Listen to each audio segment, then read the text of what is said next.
नमस्कार, मैं हूं आपके साथ अक्षता मौर्य। आप देख रहे हैं न्यूज़ 7 हिंदी। जिस घर में बच्चे की किलकारियां गूंजने वाली थी, उस घर में चीखें गूंज उठी। जिस घर में खुशियों के ढोल बजने वाले थे, उस घर में मातम का सन्नाटा पसर गया। जिस मां को अस्पताल के बेड पर लेटकर एक नन्ही सी जान को दुनिया में लाना था, वो चिता पर लेट गई। और ये सब हुआ तो सिर्फ एक शक की वजह से।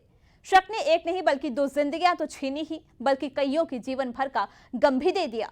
मामला उत्तर प्रदेश के मेरठ जिले का है, जहां एक हैवान पति ने अपनी प्रेग्नेंट पत्नी पर चाकू और ब्लेड से हमला कर उसकी हत्या कर दी। आरोपी पति ने पत्नी के ऊपर करीब 20 वार किए। इससे पत्नी बुरी तरह से घायल हो गई और उसकी मौके पर ही मौत हो गई।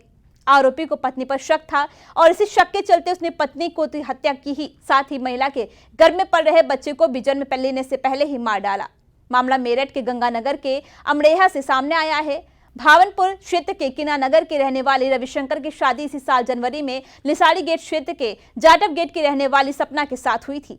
सपना अमहेड़ा में अपने जीजा और बहन के साथ रहती थी। उन्होंने ही सपना की शादी की थी, लेकिन उन्हें यह मालूम नहीं था कि शादी के चंद महीनों बाद ही उसकी बहन की इतनी बेरहमी से हत्या कर दी जाएगी। 5 दिन पहले सपना अपने घर और बहन और जीजा के घर पर गई। तभी शनिवार को रविशंकर ने सपना को फोन किया और बताया कि उसे एक बुरा सपना आया है। रविशंकर ने सपने से मिलने वाली बात कही और सपना की बहन के घर पहुंच गया। उसने देखा कि सपना की बहन बाहर काम कर रही है, जीजा भी अपने काम से गए हुए हैं और उनके बच्चे स्कूल गए हुए हैं। ऐसे में वह सपना को अकेला देखकर उसे फर्स्ट फ्लोर पर ले गया। रविशंकर ने सपना को ऊपर ले जाकर पहले दरवाजा बंद किया और फिर कहा कि आंखें बंद करो, मैं तुम्हारे लिए लॉकेट लेकर आया हूँ, मैं वह तुम्हें खुद पहनाऊंगा। सपना ने खुशी से आंखें बंद की, लेकिन सपना को यह नहीं पता था कि यह उसकी आंखें हमेशा के लिए बंद हो जाएंगी।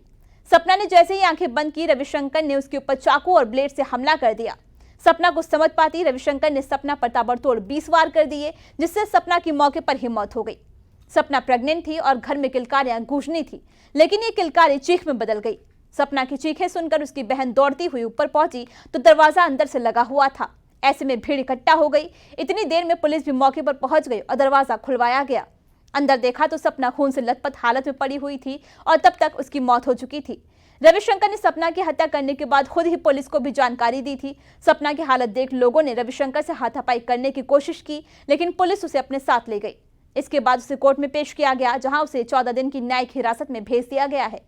सपना की जीजा और बहन ने रविशंकर और उसके ससुर विशंबर, सास विमला, नंद रजनी और रचना के खिलाफ दहेज और हत्या का केस भी दर्ज करवाया है।